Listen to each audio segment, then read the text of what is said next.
Good evening, this is Brass Taxam Zakir Jacob. The Poonch terror attack in which 5 Indian Army soldiers died is casting a huge shadow now on what is already a troubled India-Pakistan bilateral relationship. The fact that the attack happened on the very same day that Pakistan Foreign Minister Bilawal Bhutto confirmed his participation in the upcoming SCO Foreign Ministers meeting in Goa in the first week of May, that may be coincidental, but that fact is not lost on anyone. Will this attack cast a shadow on the SCO meeting, and how should India respond to this attack? The last big attack that happened between India and Pakistan was Pulwama. That was in February of 2019. India retaliated with the Balakot airstrikes. Thereafter, after COVID, for the better part of the last year and a half almost, a ceasefire has existed between India and Pakistan. Is India now going to go back to the drawing board in response to what happened yesterday in Poonch?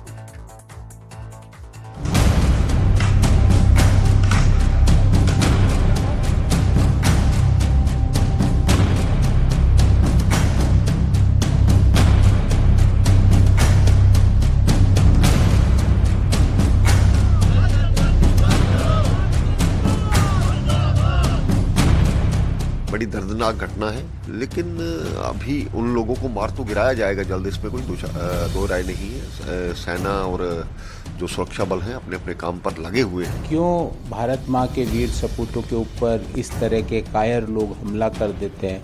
मैं मांग करता हूँ कि सरकार देश जैसे जो अपनी जिम्मेवारी ले रहा है इस हमले की, उसके ऊपर कड़ी से कड़ी कार्रवाई की जाए। Many of them are carrying this, printed placard saying Pakistan nursery of terrorism, and we're seeing others also raising slogans against militancy in Kashmir Valley.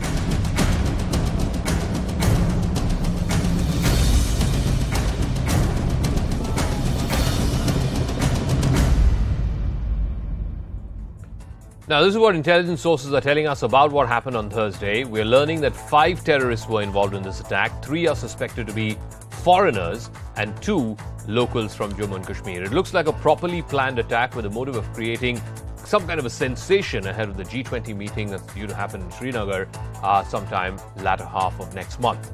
The terrorists are believed to be have been sitting in the jungles of Rajouri and Poonch for some time, biding their time before the actual ambush took place. Earlier, a residential property was attacked in Rajouri. It is suspected that the same terrorists were behind that attack as well. We're also learning that terrorist groups are changing their tactics in Jammu and Kashmir. They are no longer focusing on urban areas and instead are targeting jungles. The terrorists are being trained to maintain minimal contact with the outside world. So after the attack, they retreat into these remote and dense jungles. This phenomena can be attributed to the shrinking size of overground workers or OGWs. And also, the terrorists are aware that forces will find it difficult to navigate these forested areas. Of course, it's not the first time that Pakistan has targeted the Indian Army. This time in Poonch, a Lashkar offshoot, the People's Anti-Fascist Front, or the PAFF, has claimed responsibility for targeting the army truck and killing 5 soldiers. In April of last year in Sunjwan, 1 ASI was killed in a pre-dawn attack. The Jaish-e-Mohammed had claimed responsibility. In February of 2019, a CRPF convoy was attacked in Pulwama. 40 Jawans were killed. The suicide bomber was a Jaish member. In Uri, in September 2016, Pakistan terrorists targeted an army camp and killed 18 soldiers. And in Pampore, in 2016, Lashkar terrorists opened fire on a CRPF bus, killing 8 Jawans. All right, let me open this up to our political guests first, and then we'll also bring in our experts. R.P. Singh is BJP spokesperson. Sujata Paul, spokesperson of the Congress Party, will be joined by Lieutenant General retired Sanjay Kulkarni, defense expert. Also in a moment, we'll be joined by Kuldeep Khoda, former DGP, Jammu and Kashmir. And in some time, we'll also go across to Kamar Chima, a strategic and political analyst from Pakistan. R.P. Singh, let me start with you first. This is a dastardly attack, no doubt about it. This is the first major attack we've had in the last year and a half since the ceasefire came into being. The question is, how should and how may India retaliate? The one big complication, of course, is there is the SCO meeting that's coming up in Srinagar. Clearly, one of the intended aims of this attack was to disrupt that meeting. Should India respond in a way that that meeting is disrupted? Well, Zaka, first my condolences to all the martyrs who gave their life for the country. Secondly, we all know that Pakistan supported terrorists, and now this new outfront by name of People's Anti-Fascist Front, something of offshoot of Lashkar-e-Toba, has claimed that they have done this. Now, if you see the chronology, how it has been connected, is something like what happens in the northeast or now in Chhattisgarh. All right, RP saying his frame has frozen. We'll try and fix that in a moment. Sujata Paul, the government is saying that, look, this is a terror attack. It is being taken seriously by the highest levels of government. But to say that, we should call off the SCO meeting or that we shouldn't allow the Pakistan foreign minister to come here, that will only play into the narrative of the terrorists whose very aim was to disrupt those meetings. First of all, I pay my condolences to the families of those whose loved ones have lost their lives, who have given up their lives for our sake. But the fact is that in this dastardly and cowardly manner, if this terror attack has taken place, and what I know about this is that there is this huge stretch which goes into the international border, and this is where Pakistan is keeping the pot boiling and is ensuring that the entire region of the Pir Panjal area, Pir Panjal mountain range, is kept active. And this can't be done without the help of China. So if that is the case, then what is the problem in calling off the SCO meet? Of course, it might be difficult. That's the whole point, isn't it? That if you call off the SCO meet, it plays straight into the hands of Pakistan, straight into the hands of China. They have asked for this meeting to be called off because they can't brook the fact that it's happening in Kashmir. The aim of the terrorists was also to disrupt that meeting. You're playing into their hands. No, Zaka, initially you mentioned the G20. This is an opportunity for them to internationalize this issue. This is why they're doing this. And they have a problem with the programs which have been organized in the Jammu and Kashmir area. And that is why this is happening. And is it a mere coincidence that their foreign minister, who said such, audacious things about our Prime Minister in December, we are inviting him to come here. So so let RP Singh respond. I believe his audio has been fixed. Yeah, RP Singh respond. Sujata Paul and the Congress are of the view that you should call off the SCO meeting. Well, let the government of India take a call on this. It can't be debated on a TV channel, and it can't be discussed on the TV channel. Neither is a political tug of war between me and Sujata Paul or between us and the Congress party. This issue of the diplomacy and the foreign policy of the country. But yes, the attack which has been planned, there's no doubt that Pakistan is behind the attack, and government of India will take the call. And also, our army is free to revert the manner which they want to revert it. Earlier they have done it. Even now they are free to revert and give the proper rebuttal to and proper answer to the attack. Okay. But as far diplomacy goes, let's wait for some more time and let the foreign ministry and government of India come out with a clear stand on this. Let's not haste on this issue, because the diplomacy and the foreign relation and the SCO is a different perspective. And this attack, although it hampers the interest of the country also, but still, it's little too early to discuss that. Let's first try to find out the details of all are involved in this. Let me go across to General Kulkarni as somebody who's served there in Kashmir. One of the things that's happened over the last almost a year and a half now is the ceasefire has held pretty steady. This is the first major attack that we're seeing in the last 18 months or so. And it's coming at a critical time. You have the SCO foreign ministers meeting that's coming up in the first week of May. You have this big G20 meeting that's coming up in Srinagar in the last week of May. How should India respond? Because it seems to be closeted by these two events. And is the ceasefire itself now under strain? Zaka, at the very outset, extremely sad. An event like this should not have happened. But now that Pakistan intends to do as an enemy and unfortunately again as a neighbor, there's nothing that we must condemn it. There is no denying the fact. If at all they intend to bring it to the notice of the world that it isn't a safe place, we must go ahead with the G20 event in Srinagar. We must go ahead with the SCO and expose Pakistan to these kind of nefarious activities that they're deeply indulging in. I think it's time we called, it's no use being very, very diplomatic and be guarded. If there is something wrong with the enemy is doing, we must give it back. Having said that, let us also ensure that these kind of incidents don't occur whatsoever, wherever it is, because we have to be vigilant that there is no denying the fact that the Pakistanis trained terrorists, Pakistan has it. There is nothing that, if the government has decided, if the army over there has decided that they intend to bleed India with 1,000 cuts, that's it. They are our enemy. So how are we to treat them? If not unnecessarily wanting to be diplomatic and guarded and saying, no, they are our neighbors, let's be friends. Of course, who's denying it? But if they indulge in it, give it back to them in the same coin. But calling off events in Srinagar, calling off events in SCO, definitely no. We must, if they intend to say that it isn't a safe place, we intend to show it's absolutely safe and that Pakistan is using terrorism as an instrument of state policy. How else would, after all, Rajouri and Poonch are neighboring districts to the LOC? And if ceasefire is holding good, I think they're being used. The ceasefire is holding good, and they're pushing in infiltrators to commit this kind of incident. And well, bad weather over there at this point of time. There is an OGW. There's no denying the fact that there are some overground workers in league with them.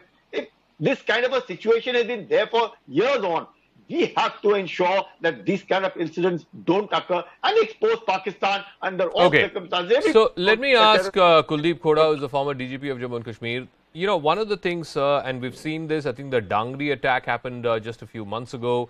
We had an attack again in October of 2021, if I'm not mistaken, around this same area. And, it seems to be now almost like a modus operandi where terrorists who are operating from the other side of the LOC, who are coming in and who are attacking, either Indian Army personnel or other strategic interests, they seem to be moving away from urban areas and are moving into these areas that are close to densely forested sort of jungles. Yesterday's attack as well, they came in from the jungles. We believe the ambush had been laid for a while. They were in waiting for a while, come, attack the truck, and then disappear back again into the jungles. Is this now some kind of a modus operandi? I think they have tested it in Dangri, as you rightly pointed out. In Dangri incident, we initially tried to project it as if it was probably some sort of internal attack, in the sense that the civilian was killed earlier. And after that, it gradually became clear that it is some part of their border action team from Pakistan. In it, because the Dangri terrorists could never be found. They had probably crossed from LOC, carried out the attack and went back also. Now, this looks like most likely to be a repeat of the similar incident. Now, Pakistan believes and practices terrorism, that's well known. It was earlier in Punjab also, and for J&K, it has been here now for last more than 3 decades. Now, the question remains that how do we respond to it? Well, first of all, look at our own internal mechanism. In this incident, they have been able to breach 3 lines of defense. The first line of defense is the LOC. They have been able to breach. The second is the area domination, which is the CI grid, which is in charge of the area domination. They have been able to breach that. And third is the ROP, the road opening party. They have been able to breach that also. Whenever there is any movement of the security forces, the road opening party is put there. Now, as for some introspection from our side also, we can't, blaming Pakistan is very easy, and that we have been doing. They have to be paid back in a much bigger way than what the damage they are inflicting on us.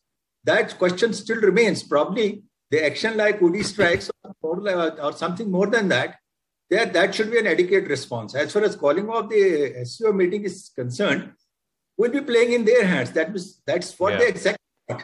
They want that meeting should be called off. And if we call it off, it will be exactly playing in their hands. That's my personal opinion. But as Mr. R.P. Singh pointed out, it's a diplomatic and a political decision finally. So let me ask Kamar Chima this. The fact that on the day that Pakistan confirmed that Bilawal Bhutto, Pakistan's foreign minister, will be attending the SCO foreign ministers meeting in Goa in the first week of May. On that same day, such a big attack happens. No one is saying it's coincidental or anything, but the fact that it happens on the same day, it is not lost on anyone here in India. How do you expect India, on the one hand, in the aftermath of this terror attack, and what we are being told by way of intel sources is 3 of these terrorists who did the attack yesterday were foreigners and 2 were locals. How do you expect India to behave with Pakistan as though business is normal, business as usual, when there doesn't seem to be any end to these attacks that are being spawned and fomented, planned from the other side of the LOC?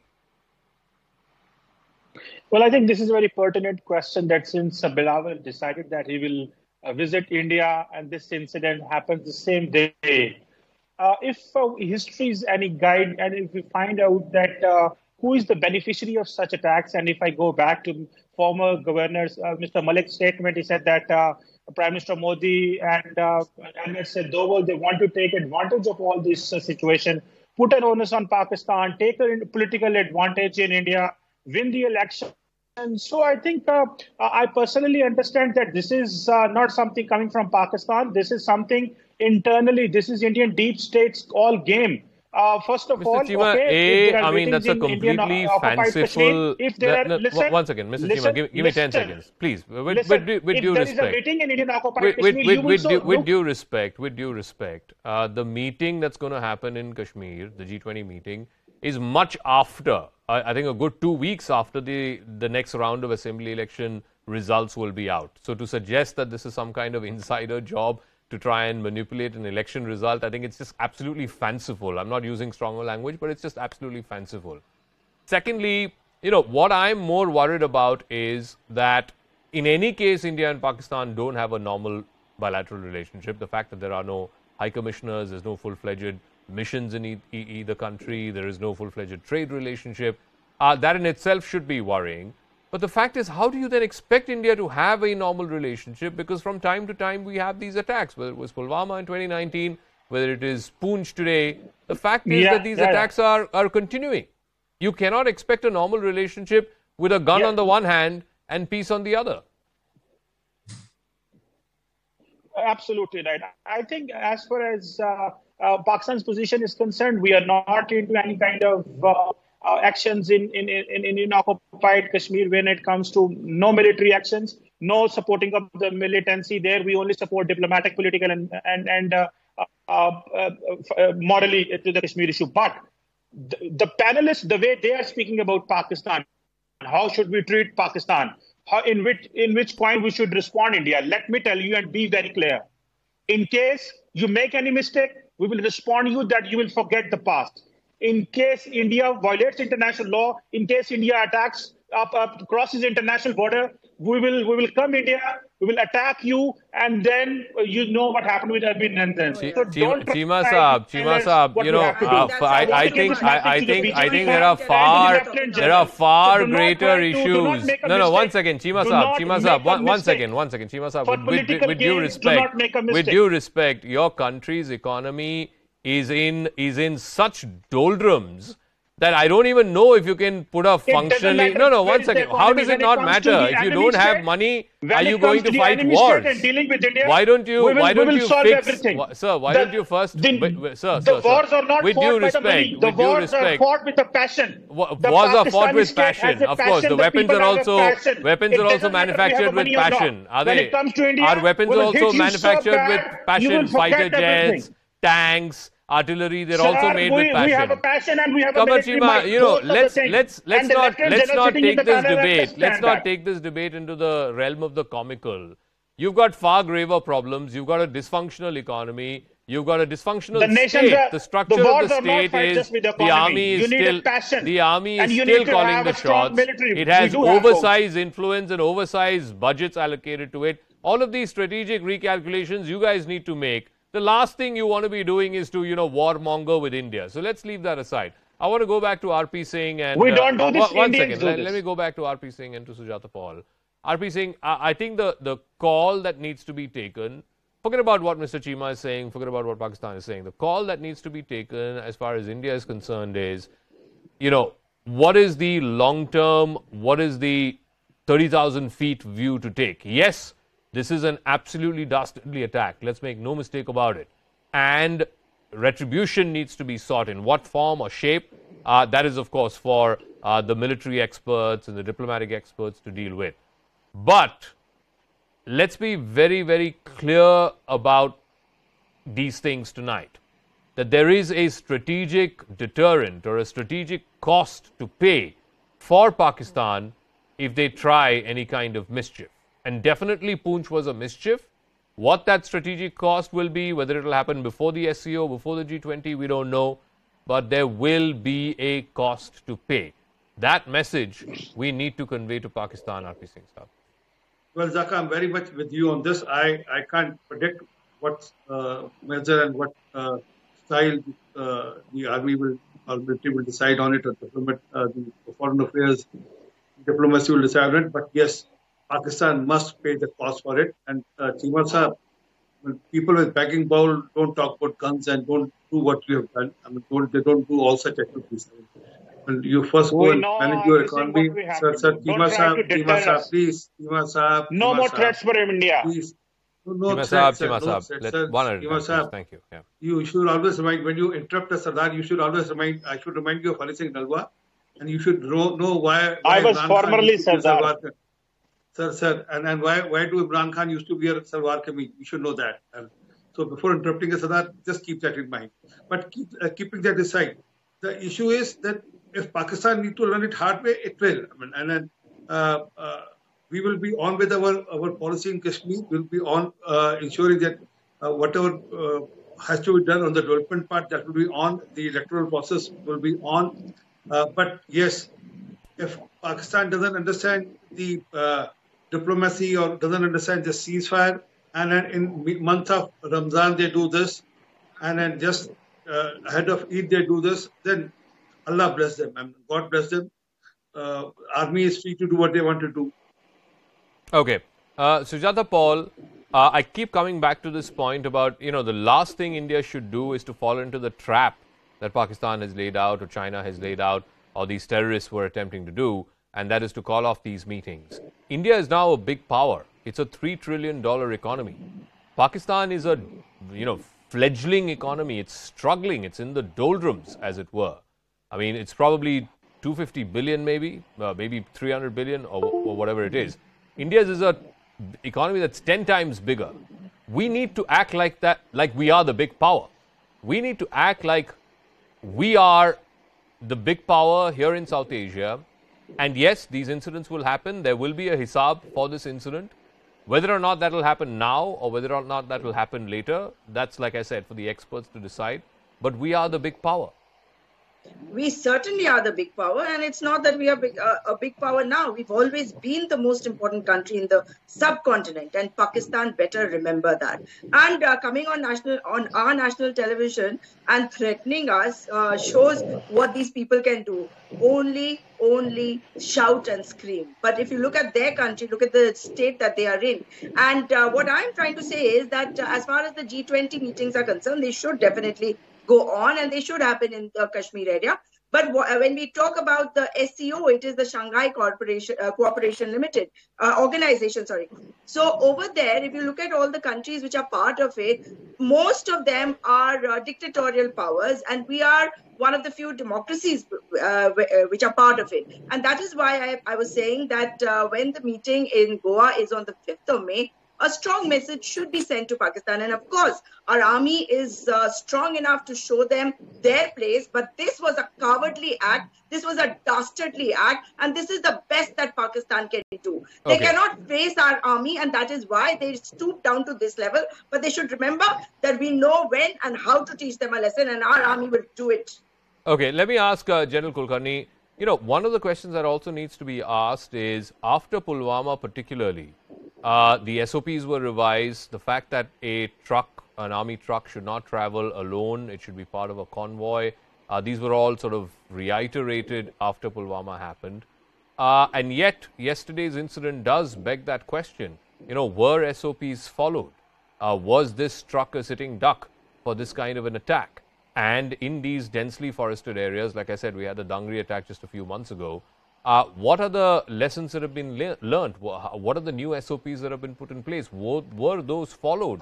Perhaps yesterday's attack could have been averted.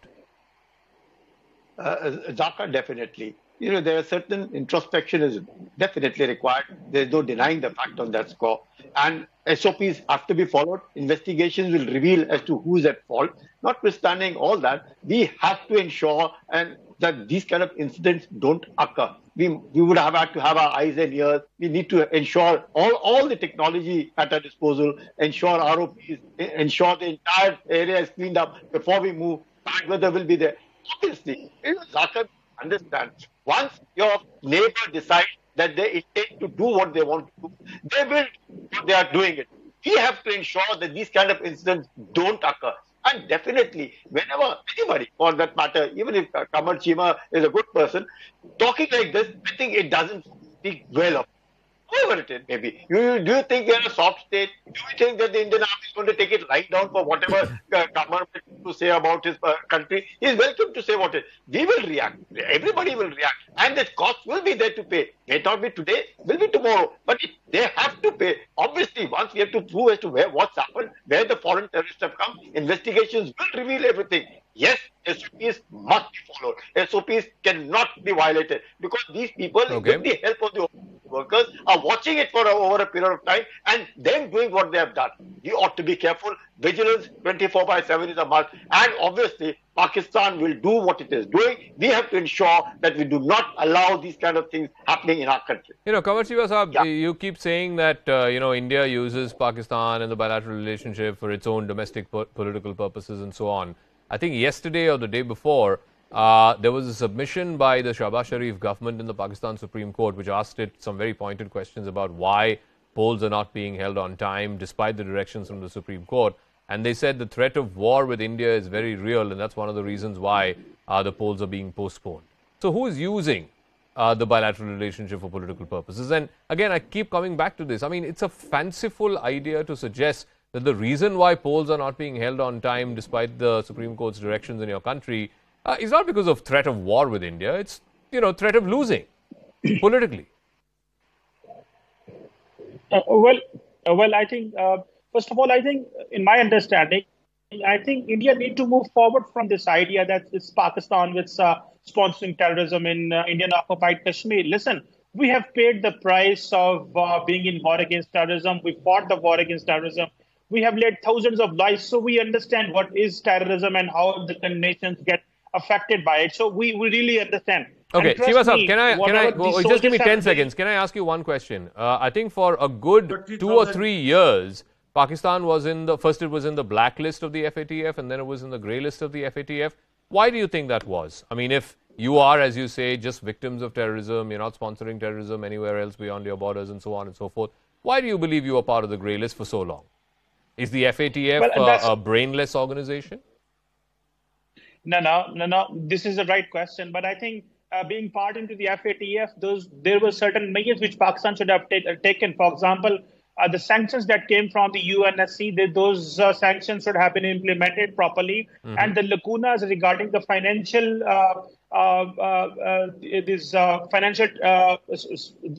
the terrorism which was sponsored, and even the militants who were getting money from online sources, these loopholes should have been plugged properly. So you do agree, Chima Sahab, that the United Nations Sanction Committee 1267, which sanctioned people like Masood Azhar and Hafiz Saeed, those were not implemented by the state of Pakistan. That's why you are in the FATF blacklist and then subsequently the grey list. You do agree on that?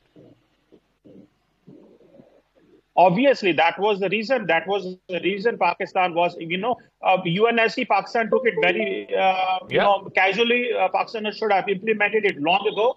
And we have paid the price for that, for this matter. So who are these guys? I mean, this is what RP Singh Saab, he's sort of validating the point that I was trying to make. When Kamar Chima says, we don't sponsor terrorism and so on and so forth. You know, this is exact. He just said the reason why Pakistan was in the grey list was because they didn't implement the sanctions.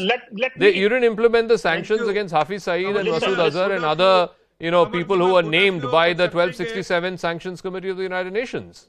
RP Singh. No, good of accepting it. I mean, give me Qamar Chima, give me another second. Good of you accepting that yes, you have been sponsoring or have been backing up the terror heads like Hafiz Saeed and Masood. No. We have not been backing. Sir, the elements who were involved in Indian occupied Kashmir, they should have been dealt properly. It's not the state. Please, sir. Okay.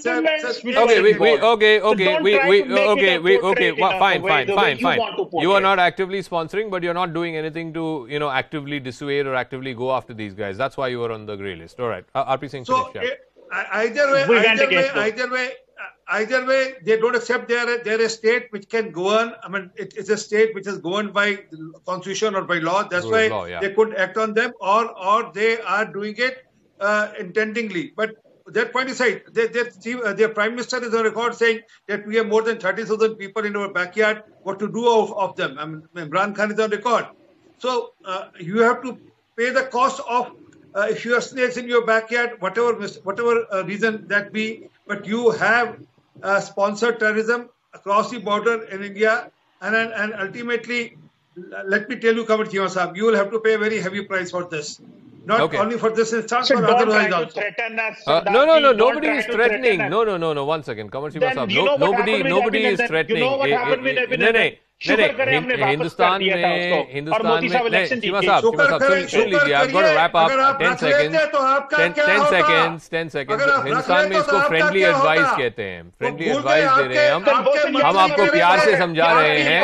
आप सुधर जाइए, नहीं तो आप ही को महंगा पड़ेगा. So let's leave it at that. Cheema साहब, let's leave it at that. Thank you RP Singh, thank you Sujata Paul and General Kulkarni for joining us.